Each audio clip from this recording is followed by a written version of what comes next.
Nós vamos ler alguns versos desse texto. Lucas capítulo 22.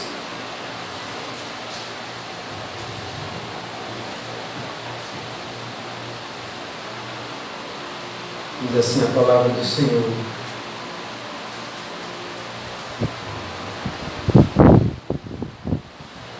Vamos ler primeiro o versículo 19.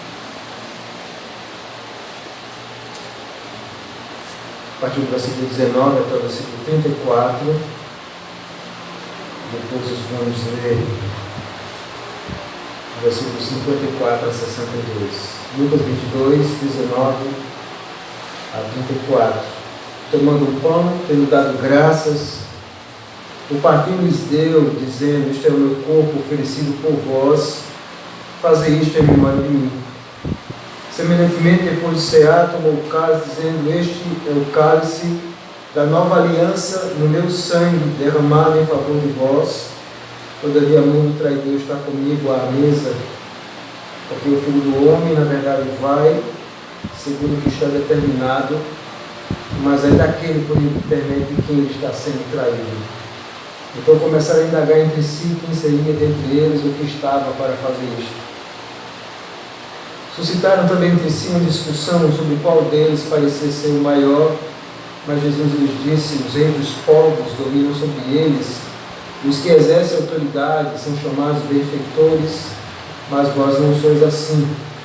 Pelo contrário, o maior entre vós seja como o menor, e aquele que dirige seja como o que serve.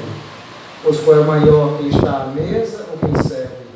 Porventura não é quem está à mesa, pois no meio de vós eu sou como quem serve. Vós sois o que tendes permanecido comigo nas minhas tentações. Assim como meu Pai me confiou o reino, eu vos confio, para que comais e bebais a minha mesa do meu reino, e vos assentareis em tronos para julgar as 12 tribos de Israel. Simão, Simão, eis que Satanás vos reclamou para vos peneirar como trigo. Eu, porém, roguei por ti para que a tua fé não desfaleça. Pois, quando te converteres, fortalece os teus irmãos. Ou quando te arrependeres, essa palavra grega literalmente é: quando te arrependeres, fortalece os teus irmãos. Ele, porém, respondeu: Senhor, estou pronto a ir contigo, tanto para a prisão como para a morte. Mas Jesus lhe disse: afirmo-te, Pedro, que hoje 3 vezes negarás que me conheces antes que o galo cante. E agora vamos ler o versículo 54. Então, prendendo, levaram e introduziram na casa do sumo sacerdote. Pedro seguia de longe. E quando acenderam fogo no meio do pátio, juntos se assentaram, Pedro tomou lugar entre eles. Entremente, uma criada, vendo assentado perto do fogo, fitando, disse: este também estava com ele. Mas Pedro negava, dizendo: mulher, não o conheço. Pouco depois, vendo o outro, disse: também tu és dos tais. Pedro protestava, dizia: homem, não sou. E tendo passado cerca de 1 hora, outro afirmava, dizendo: também este verdadeiramente estava com ele, porque também é galileu. Mas Pedro insistia: homem, não compreendo o que dizes. E logo estando ele ainda a falar, cantou o galo. Então, voltando-se o Senhor, fixou os olhos em Pedro. Pedro se lembrou da palavra do Senhor, como lhe dissera: hoje 3 vezes me negarás antes de cantar o galo. Então Pedro, saindo dali, chorou amargamente. Observe o versículo 61.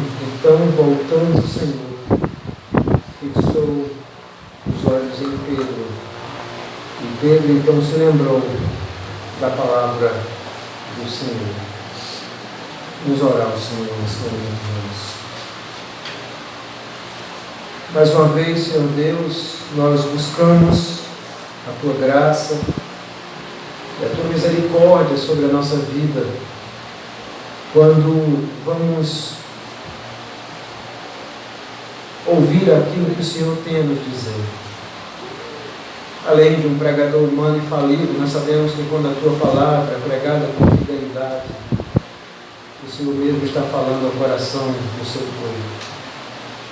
E agora, quando nós preparamos essa festa real, a ceia do Senhor, onde o Rei está presente, nós pedimos que o Rei fale ao nosso coração nessa noite. Essa é a nossa oração em nome de Jesus. Amém. Queridos irmãos, alguém já disse que um olhar vale mais do que 1000 palavras. Isso é verdade. Às vezes o olhar do pai, quando o filho faz algo que está errado, vocês crianças devem saber isso.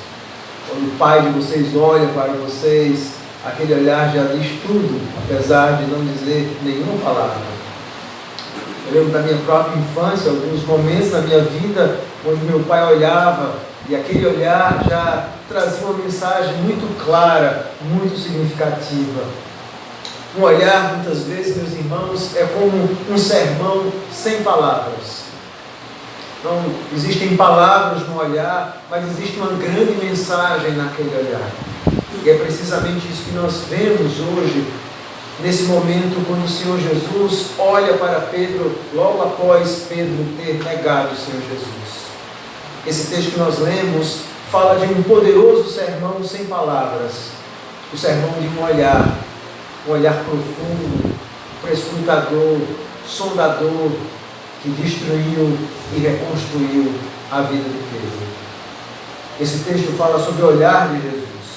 Obviamente Pedro ouviu muitos sermões do Senhor Jesus ao longo da sua vida. Ele estava presente em poderosos momentos. Nós vemos no Sermão do Monte, ou no último sermão do Senhor Jesus, no Monte das Oliveiras, ou em sermões à beira da praia. Quantos sermões gloriosos Pedro havia ouvido em sua vida. Mas nenhum foi tão profundo, tão transformador, talvez, como esse sermão do olhar do Senhor Jesus. E a respeito disso que eu quero meditar com os irmãos sobre o sermão do Senhor Jesus, o sermão de um olhar, o olhar de um profeta, o olhar de um sacerdote, o olhar de um rei. E essa conexão, ela não é artificial, porque o texto nos diz que no momento que o Senhor Jesus olha para Pedro, ele então lembra das palavras que foram ditas pelo Senhor Jesus, exatamente anteriormente, dentro desse contexto. Observe que o Senhor Jesus adverte Pedro. Então Pedro lembra de tudo aquilo que o Senhor Jesus falou a ele, daquilo que Jesus havia dito a ele como profeta, sacerdote e rei. Então hoje nós gostaríamos de meditar com os irmãos exatamente sobre esse seguinte tema: o sermão de um olhar do profeta, sacerdote e rei. É pelo menos 3 perspectivas que eu quero convidar você a meditar comigo. Primeiro, o contexto desse olhar. Quando é que o Senhor Jesus olhou para Pedro? Segundo, o significado. Qual foi o significado desse olhar do Senhor Jesus? Em terceiro lugar, o fruto. O que é que esse olhar do Senhor Jesus produziu na vida de Pedro? O sermão de um olhar do profeta, sacerdote e rei. O contexto, o significado e o fruto. Vamos, em primeiro lugar, analisar o contexto desse sermão do olhar do Senhor. Uma das coisas que nós lemos no capítulo 22 do Evangelho de Lucas, todos nós podemos resumir o capítulo 22 com uma palavra: desapontamento. É exatamente isso que nós lemos aqui. E por que desapontamento? Porque o texto nos diz que Jesus está num momento singular com os discípulos. É a ceia do Senhor. Jesus havia participado da ceia do Senhor e ele mesmo diz que estava ansioso por aquele momento. Eu ansiava estar com vocês. É exatamente naquele contexto da Páscoa que Jesus então institui a ceia do Senhor, que fala da sua morte, que explica o significado do pão, que explica o significado do vinho, o pão, o seu corpo que será moído na cruz, que será morto, o vinho, o sangue da nova aliança que vai ser derramado, num momento glorioso de Jesus com os discípulos. Mas por que desapontamento? Porque logo após os discípulos estão discutindo quem dentre eles era o maior. Você observa isso? O Senhor Jesus, e João nos diz isso, João vai nos contar em mais detalhe, no capítulo 13 a 17, esse momento. João diz que é exatamente nesse momento que Jesus chega a lavar os pés dos discípulos. Ele nos dá uma grande lição de humildade, e de repente eles estão discutindo quem dentre eles era o maior. É nesse contexto também que Jesus vai advertir os discípulos, sobretudo a Pedro, quando Jesus diz: Simão, Simão, eis que Satanás nos reclamou para vos peneirar como trigo. Observe que Jesus, de forma proposital, usa o nome antigo de Simão para adverti-lo dessas atitudes carnais. Há uma dupla demonstração do Senhor: Simão, Simão. E essa palavra que você está vendo aí no versículo 31, eis, literalmente significa no grego: vê, presta atenção.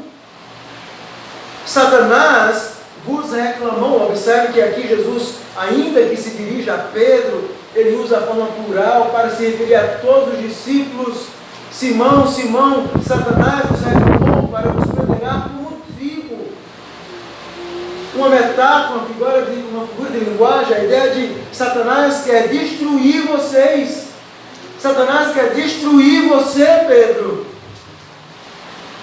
E Jesus, como profeta, então, adverte a Pedro, chama a atenção de Pedro, usa uma tripla demonstração que dá a ideia de grande intensidade. Quando Jesus usa essas repetições, isso indica exatamente isso. Em verdade vos digo, Jerusalém, Jerusalém. Jesus usa toda a sua intensidade e diz: Simão, Simão, vê, presta atenção.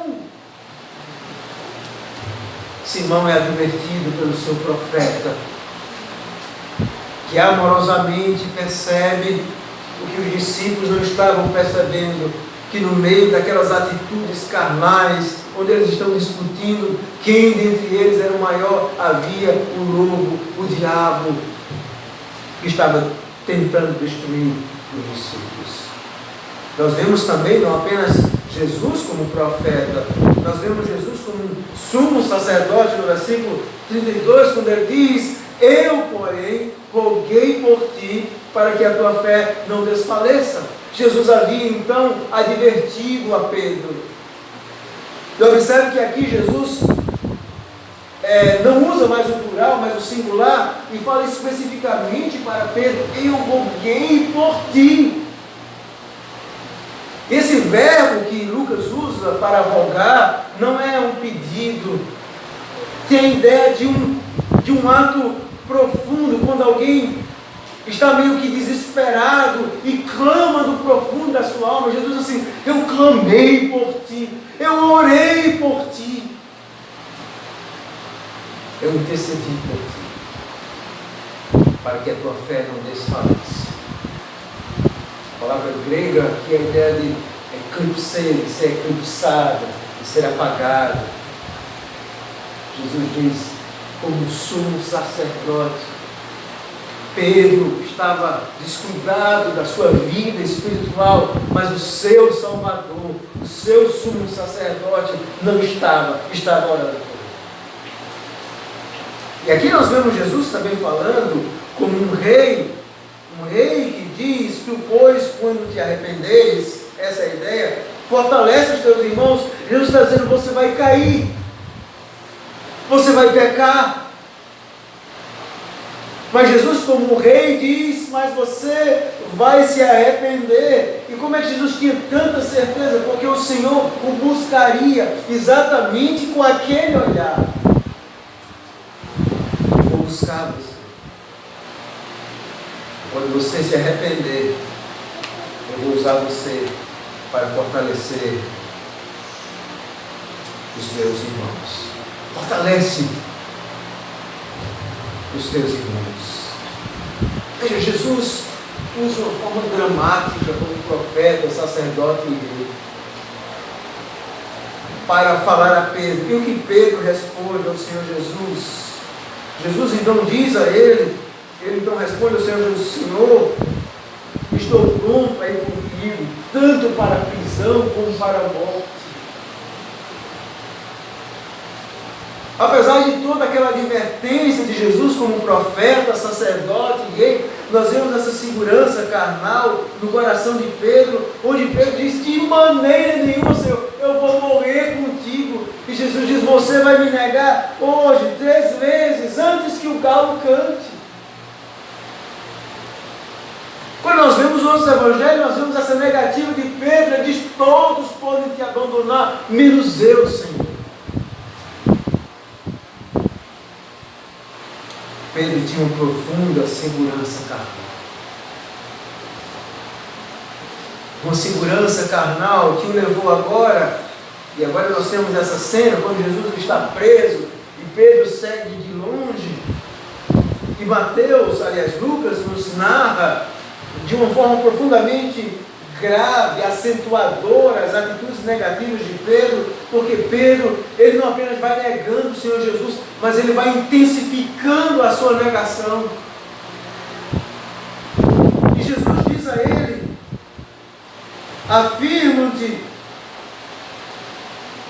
que hoje você vai me negar.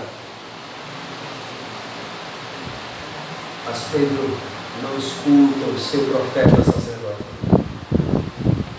E agora nós vemos Pedro exatamente fazendo isso. Ele segue Jesus de longe. A primeira negação do versículo 56 e 57, ele diz assim: mulher, eu não conheço. A segunda negação diz: eu não sou eu. Na terceira negação diz assim: eu não compreendo. O que você está falando? Eu não estou entendendo. Pedro agora está de longe. Os outros evangelhos dizem que ele está no meio daqueles homens ímpios.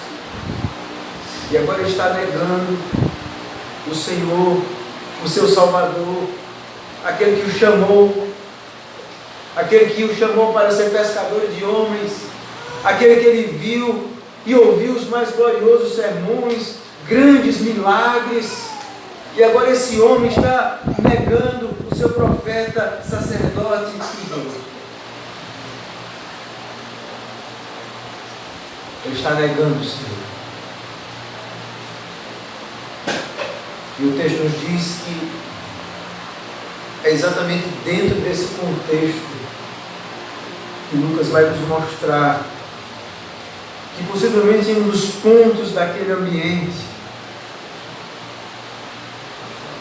Pedro talvez não tenha se dado conta de que o seu próprio Salvador estava ouvindo cada uma daquelas negações.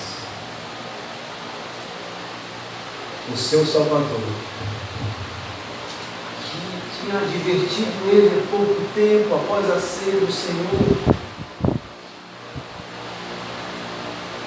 que de alguma forma Pedro exercia uma certa liderança entre os apóstolos, por isso essa ênfase do Senhor. Agora, aquele mesmo Pedro está negando o seu Salvador, e o seu Salvador está ouvindo ele. É esse o contexto do olhar do Senhor Jesus.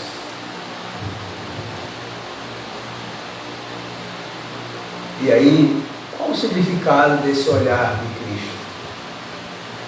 O texto nos diz que é nessa cena caótica, nos olhos do Senhor Jesus.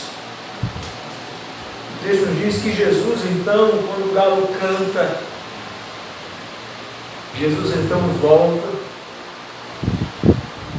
E o texto nos diz, observe essa sensação, que Jesus fixou os olhos em Pedro. E a ideia da língua grega é de olhar profundo, penetrante, fixo, duradouro. Jesus agora olha para Pedro. Ele não fala, mas ele olha. E esse olhar, com certeza, traz a Pedro exatamente o momento anterior, e é isso que Lucas nos diz de forma clara, no versículo 61, então ele se lembra da palavra do Senhor. Pedro então lembra da palavra do Senhor, ele lembra do seu profeta. O seu profeta que havia advertido, então aquele olhar tem uma profunda reprovação do Senhor Jesus, mostrando a ele que aquela segurança carnal dele era uma loucura, que o homem não deve confiar nunca em si mesmo, nem no seu coração pecador. Pedro estava confiando em si. É o olhar de um profeta que prescrutava, que dizia. Em outras palavras, o Senhor Jesus está dizendo: eu conheço mais você do que você se conhece. Eu disse a você. Mas é um olhar de misericórdia do sumo sacerdote, daquele que estava clamando por Pedro e não ia abandoná-lo nessa hora. Jesus também olha, nós sabemos, para Judas e para outras pessoas, mas não com esse olhar de misericórdia. Esse é um olhar de um sumo sacerdote que roga, que clama, que não vai perder nenhum daqueles que o Pai lhe deu. João narra exatamente isso no capítulo 17, ele diz assim: eu não perdi nenhum dos que me destes. É um olhar de misericórdia. É um olhar real. É o olhar do pastor que conhece as suas ovelhas. Quando te converteres, era o olhar da conversão, era o olhar de alguém que não estava se submetendo ao rei e que finalmente ia compreender que o rei conhecia e sabia mais da vida dele do que ele.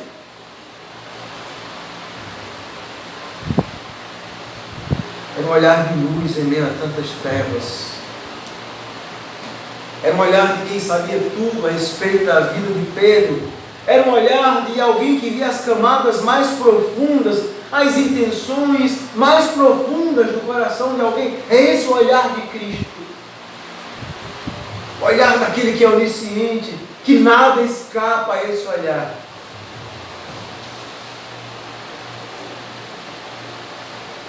E Pedro então se lembra da advertência do seu Senhor.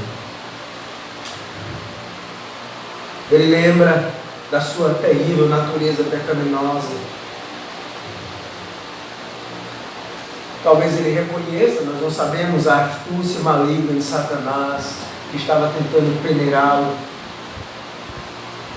Talvez ele sinta, e com certeza ele sentiu, o peso do pecado. Uma história triste. Mas a história de alguém que é buscado por aquele olhar. E a história da graça na vida é exatamente isso.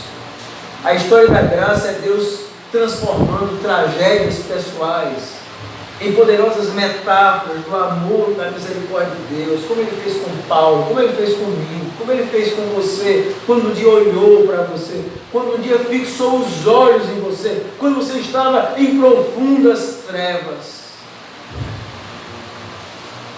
Esse é o olhar do Senhor. E qual o fruto desse olhar? O texto então nos diz que naquele momento que o Senhor olha, Pedro saiu dali e chorou amargamente. Qual a causa do arrependimento de Pedro? A causa do arrependimento de todo pecador é a obra do Espírito Santo. É porque Jesus estava intercedendo por ele. E agora finalmente Pedro sai, essa palavra chorar amargamente dá a ideia no original de em profunda agonia, de alguém que cai em si, que percebe toda a loucura de ter não ouvido o seu Salvador, o seu rei, o seu profeta, o seu sacerdote. Que loucura tentar discutir a respeito de mim mesmo com o meu Senhor. O olhar de alguém que é destruído. Quando te arrependeres, é exatamente aquilo que o Senhor diz: você vai cair, você vai pecar, mas eu vou te buscar, e quando você se arrepender, e era isso que ele estava fazendo, chorando amargamente, se arrependendo da sua segurança carnal.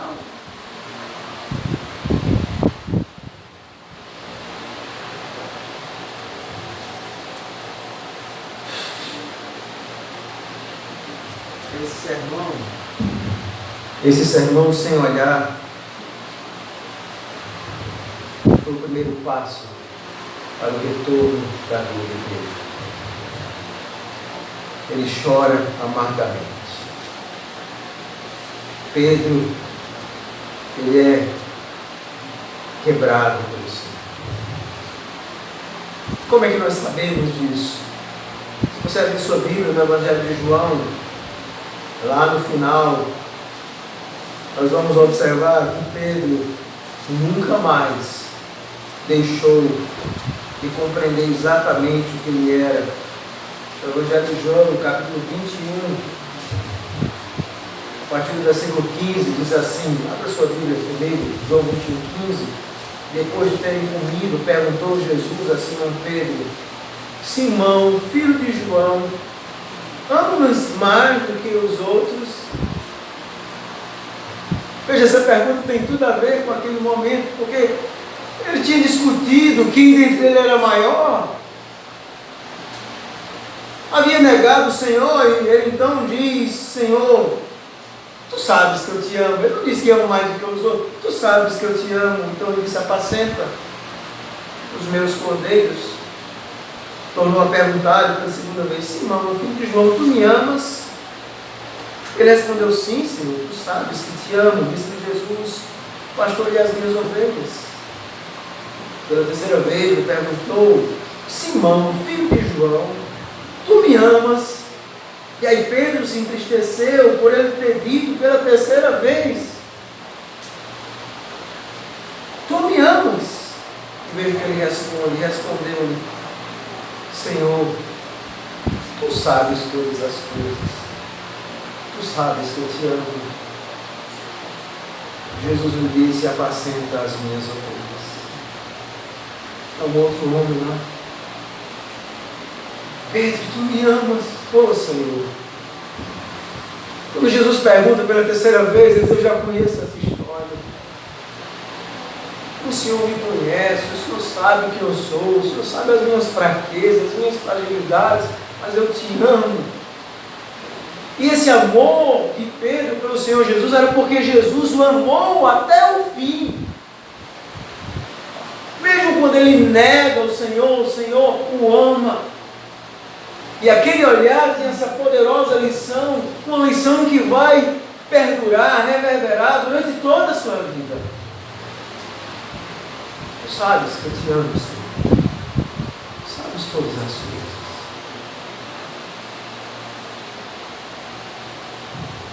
É exatamente com esse mesmo olhar pela fé que o Senhor Jesus nos olha nessa noite. Nós estamos diante da ceia do Senhor e o Senhor sempre está nos advertindo: cuidado, preste atenção. Satanás quer destruir você. Eu tenho rogado por você. Como rei, ele garante que a nossa vida está nas mãos dele. E o que nós fazemos? Nós simplesmente estamos com a nossa segurança carnal, confiando em nós mesmos, no nosso senso de justiça, na nossa bondade, nas nossas próprias escolhas, nos nossos próprios caminhos. E o olhar do Senhor Jesus, meus irmãos, precisa nos quebrar, porque nós estamos muitas vezes frequentando a igreja, ouvindo sermões, participando da ceia do Senhor, ouvindo sobre o rei, sobre o seu reinado, ouvindo tudo isso, mas o negamos quando pecamos, o negamos quando saímos daqui, o negamos na frente dele, negamos quando seguimos o nosso pecado, quando rejeitamos a sua palavra, quando dizemos não ao nosso rei. Nós o negamos na frente dele, na sua cara.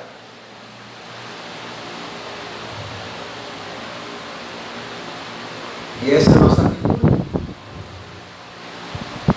Muitas vezes diante de Cristo. Mas o Senhor, mais uma vez, nessa noite, fixa os seus olhos sobre nós. Um olhar profundo, atento. Um olhar não físico, mas espiritual, através desses elementos. Quando nós estamos na ceia do Senhor, o autor puritano antigo nos diz exatamente isso. Ele diz assim: quando nós estamos diante da ceia do Senhor, todos nós experimentamos algo glorioso. Esse autor diz o seguinte: quando as especiarias são feridas, ou quando um perfume, era comum abrir um perfume, elas enviam um sabor agradável. Então, quando Cristo foi machucado na cruz, ele enviou um cheiro muito perfumado. O corpo de Cristo sendo crucificado foi a quebra de uma caixa de unguento precioso que encheu o paraíso e a terra com o seu perfume. E a ceia do Senhor é exatamente isso. Nós vemos o perfume glorioso de Cristo, um perfume que exala graça, misericórdia, amor, bondade, que olha para nós e que nessa noite precisa nos quebrar e nos fazer chorar amargamente, porque muitas vezes nós não temos vivido para a glória do Rei, e sim para a nossa própria glória. Outro autor também diz, e falando da ceia, ele diz: os favos de mel de Cristo deixam cair mel e inundações de consolo em minha alma. Minhas correntes são de ouro. Se minha escuridão e a beleza de Cristo fossem encardadas através de outros, sua beleza e santidade comeriam as minhas imundícies. A forma secreta dos santos, sabe qual é? Quando estou no porão da aflição, procuro os melhores vinhos do Senhor. Preste atenção nessa frase. A sua beleza e santidade comem a minha imundície. É exatamente isso que é a ceia do Senhor. Nós estamos diante do Rei que é puro, que é perfeito, que é real. E nós temos então diante dessa ceia gloriosa, e a beleza, a glória desse Rei, irmãos, devem comer a nossa imundície. O olhar dele deve expor as mazelas mais profundas do nosso coração, para que nós possamos chorar amargamente e dizer: Senhor, tem misericórdia da minha vida. Eu sou um pecador, tu sabes que eu te amo, mas me ajuda a andar humildemente na tua presença. É exatamente essa que deve ser a nossa atitude. É por isso que a ceia do Senhor é o momento onde nós estamos diante desse profeta, sacerdote e rei.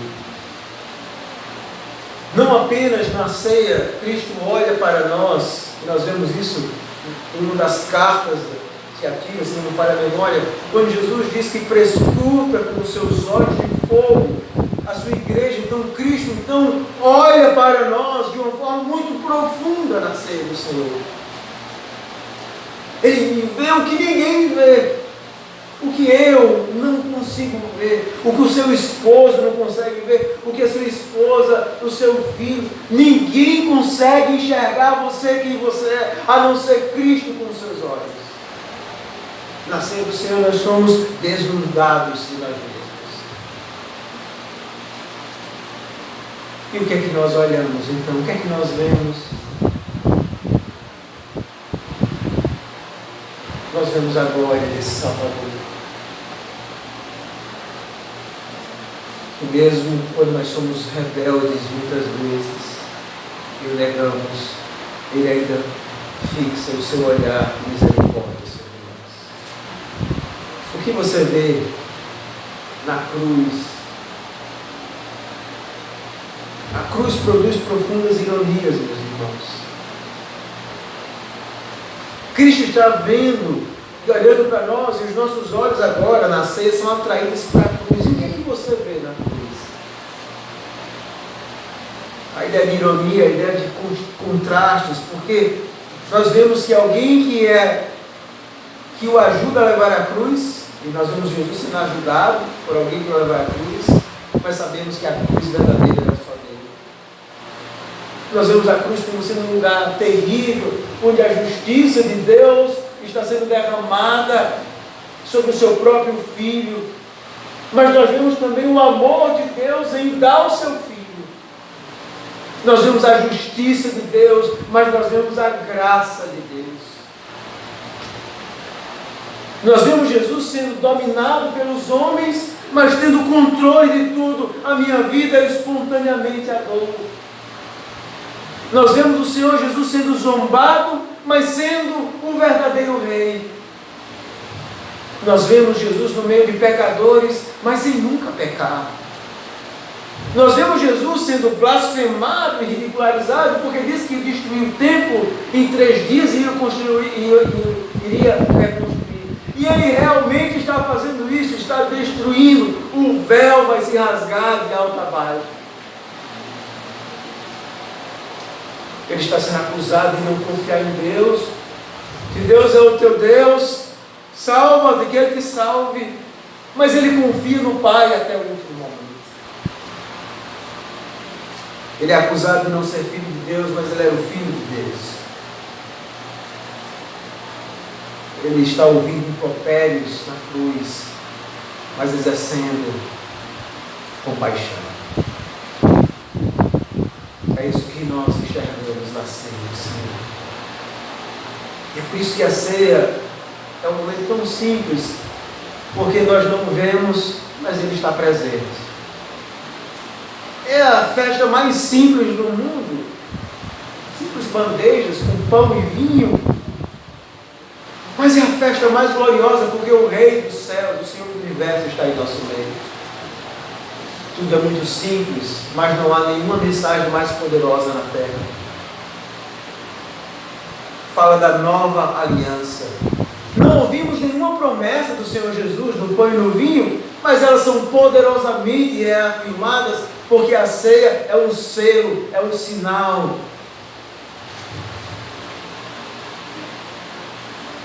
A ceia é esse momento onde Deus nos vê como nós somos e nos convida ao arrependimento. E nos convida a ouvir as palavras do profeta sacerdote dele, onde ele fixa os olhos em nós, nos reprova pela nossa vida, mas também exerce amor e graça e diz: venha participar das bodas do Cordeiro. Você se sente indigno de estar diante desse rei, mas você quer estar diante desse rei. Você chora pelos seus pecados,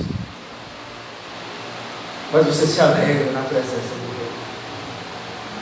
Quantas gloriosas contradições nós experimentamos na ceia do Senhor. Então, esse é o momento que o Senhor olha para você e pergunta: como está a sua vida? Como está a sua vida com Deus?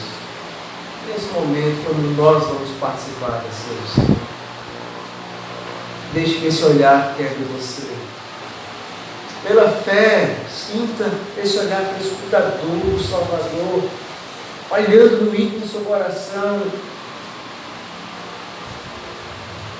E não tenha medo de chorar na presença do Senhor. Um choro de arrependimento, de milagres. Um choro de alguém que diz: Senhor, tem misericórdia da minha vida, porque eu sou indigno de participar dessa festa real. Você está aqui, não é um crente, você um dia pode participar dessa ceia. Mas antes você precisa ser transformado por esse rei. A minha oração é que hoje o Senhor Jesus transforme a sua vida, que você compreenda exatamente o significado da morte, do pão, de tudo que Jesus fez, do preço que foi necessário pagar para que pecadores pudessem se relacionar com Deus. Você imagina o que será da sua vida morrer e enfrentar um Deus santo e justo sem um Salvador? Você está perdido nessa vida em poder. Então a sua única esperança é se voltar para o Senhor hoje. É que esse olhar não seja um olhar de arrependimento como de Pedro, de retorno, aliás, mas que seja um olhar de arrependimento salvador. De alguém que chora amargamente, porque está se rendendo aos pés de Cristo. Vamos participar, meus irmãos, da ceia do Senhor. Venham com autoexame de coração.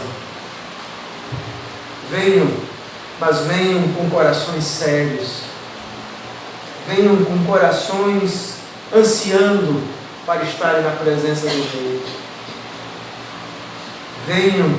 Mas venham com corações inflamados pelo amor de Cristo, inflamados pelo seu olhar. Mas venham com corações humildes. Mas venham com corações e mentes celestiais que compreendem o significado de algo tão singelo.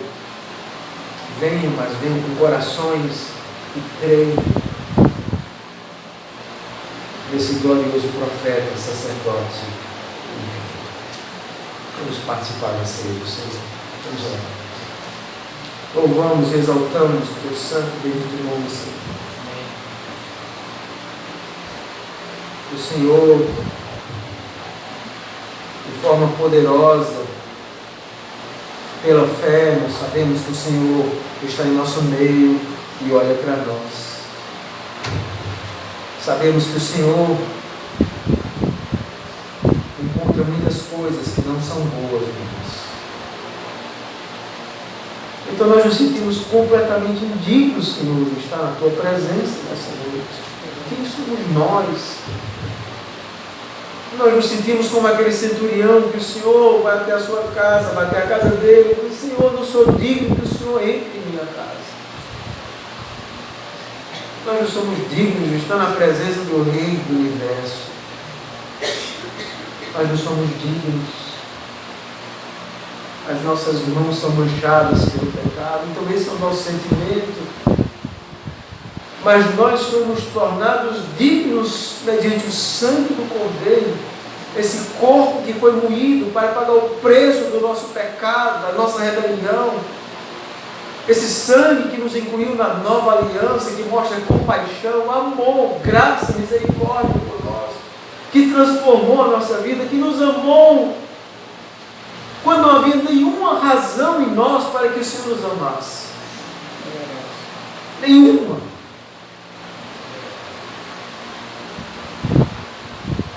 Nos faz olhar para o Senhor com humildade, mas com alegria, com esperança. Com alegria de poder ser incluído e ser chamado cidadão do Reino. Pecadores como nós são cidadãos do Reino. E temos esperança não apenas nessa vida, porque se a nossa esperança em Cristo se resumisse apenas a esta vida, nós seríamos mais infelizes de todos os homens. Mas nós temos uma esperança eterna. E sabemos que um dia nós participaremos das bodas do Cordeiro. Maranata, que o Senhor venha. É em nome de Jesus que nós oramos. Vamos participar.